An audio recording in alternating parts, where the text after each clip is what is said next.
Shalom,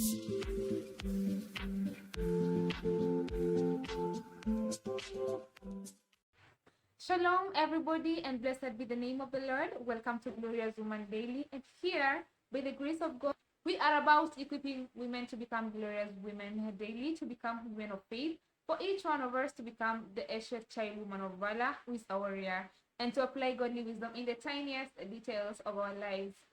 So let us allow the Holy Spirit to teach us, and let us learn and grow together.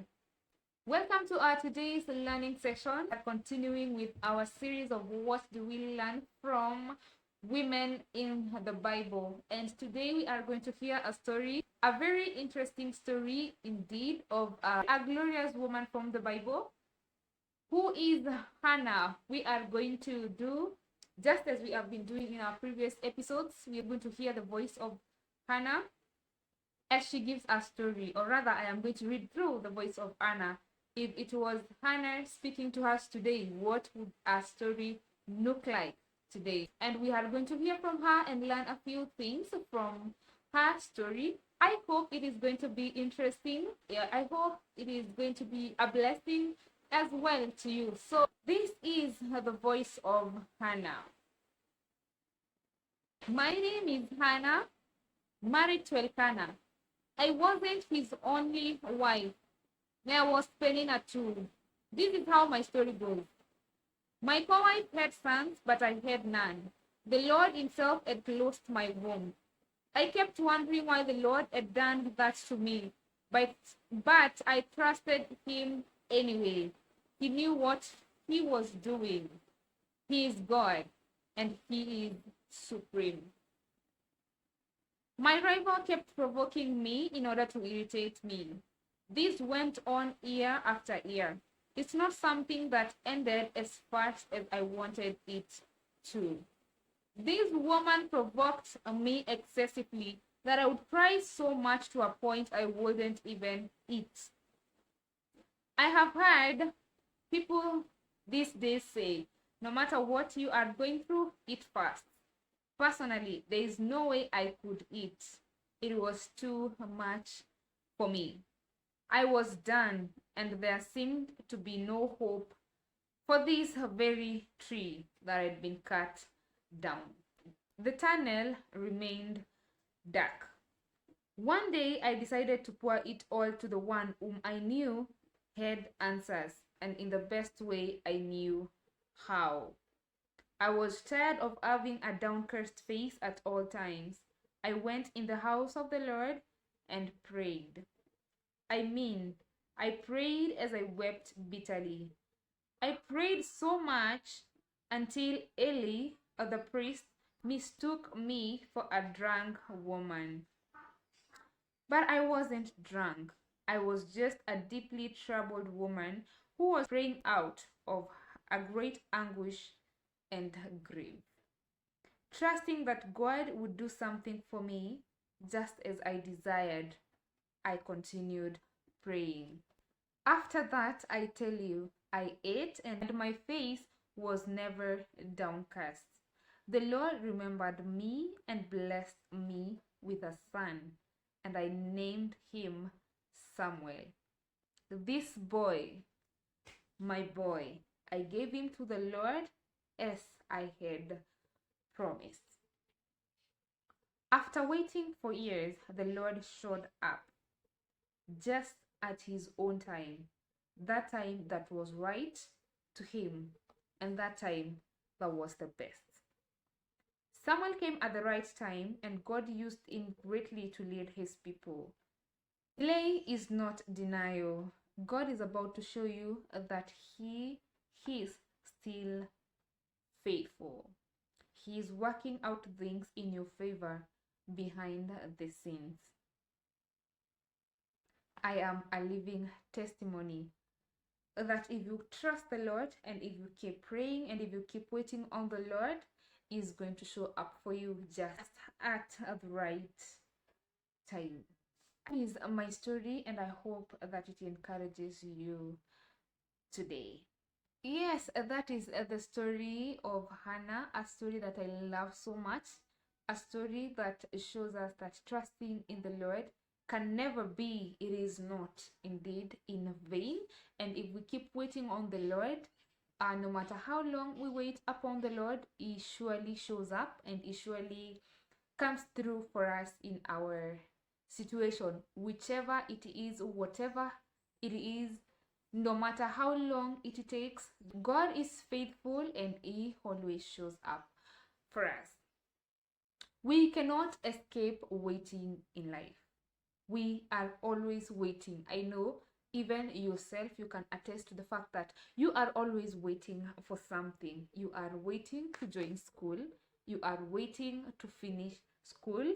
After finishing school, you're waiting to get a job. After you get a job, you are waiting maybe to get married, to get kids. You're waiting for your kids to go to school. We are always waiting for something, whichever thing it is. As long as you are living in this world, you cannot escape waiting, and you will always have seasons of waiting, some that will stay so much, some that will be short seasons of waiting. Either way, you will wait upon the Lord. Sometimes the waiting can be so long to a point that we almost lose hope. It can be tiresome to wait. A season of waiting can be so long, such that you even feel as if the Lord has forgotten about your existence. The Lord does not even listen to what you are saying or what you are praying. And sometimes seasons of waiting come with other difficult things just to provoke you. Such kind of things, like what happened to Hannah. She was waiting, and there was Penina too. So sometimes seasons of waiting can be that difficult, and they can be really trying and tough moments. Let me give a scenario.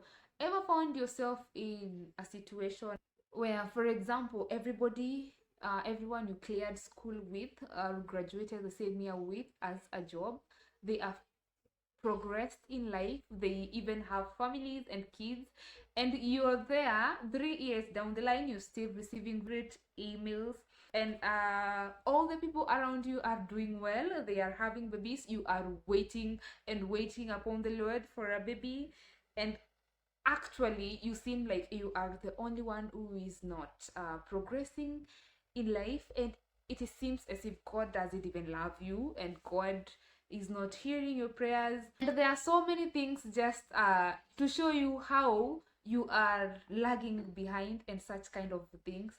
It can be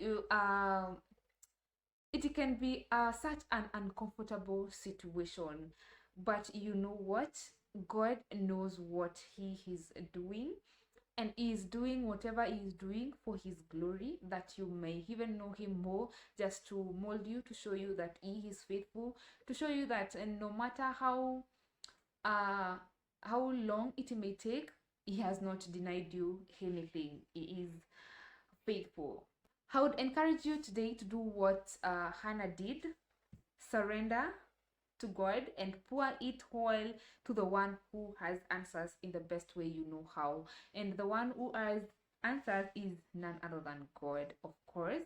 He has all the answers. He has everything that we need. He has solutions to every challenge that we are facing, and we just need to surrender to Him. We need to trust Him and do the best thing that we can do, that He requires us to do: to pray and to wait on. Hannah really had this season that she calls my season of waiting, and we also have those seasons of waiting. So what do we do? Let us get to learn a few lessons from Hannah. When we find ourselves in a season of waiting, what do we do? One thing that I love about this story is that it has a good ending, and so is our story. I know God also is going to do it for us, and we are going to rejoice at the end. One thing that I learned from Hannah is persist in prayer, surrender it all before God, because He is faithful. Things don't remain the same again when you surrender and pray.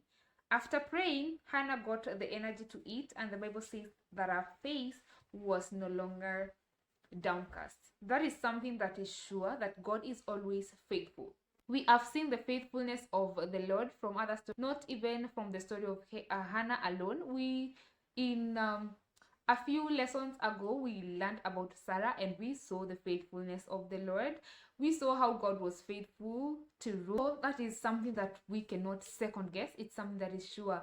God is always faithful. And if we surrender our situations to Him, if we persist in prayer, we will surely find our solution to whatever thing, whichever thing. So persist in prayer. Do not give up. Persist in prayer. One thing is sure, even if your God will not answer you immediately, at least He's going to give you peace. Hannah told us in her story that after praying, at least even the baby did not come that very day she prayed, but at least she got the energy to eat and her face was no longer downcast. So when you pray, good things happen. So persist in prayer. In the midst of despair, trust and pray. I always say I know it is easier said than done, but it is doable anyway. So trust and pray. Cry, but after you're done crying, get up and pray. Whatever the struggle, God is able to sort it out. Another thing that I learned from Hannah is learn to wait on the Lord and trust in His sovereignty. God knows what He is doing. The Lord Himself had closed Hannah's womb so that Samuel could come just at the right time. Hannah, in her human mind, could not understand this, but God, in His own supremacy, knew it.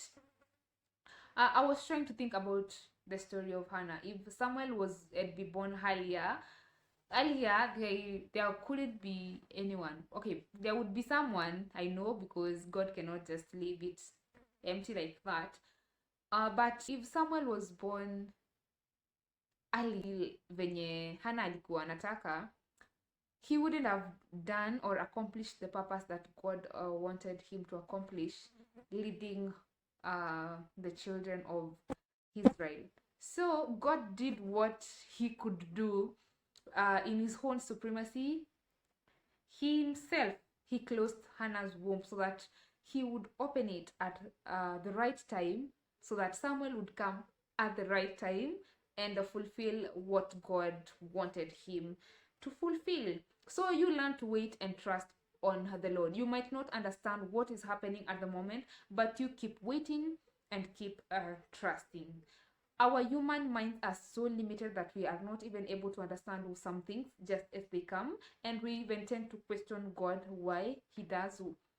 We tend even to question God, why is God doing this to me? Why was it just me?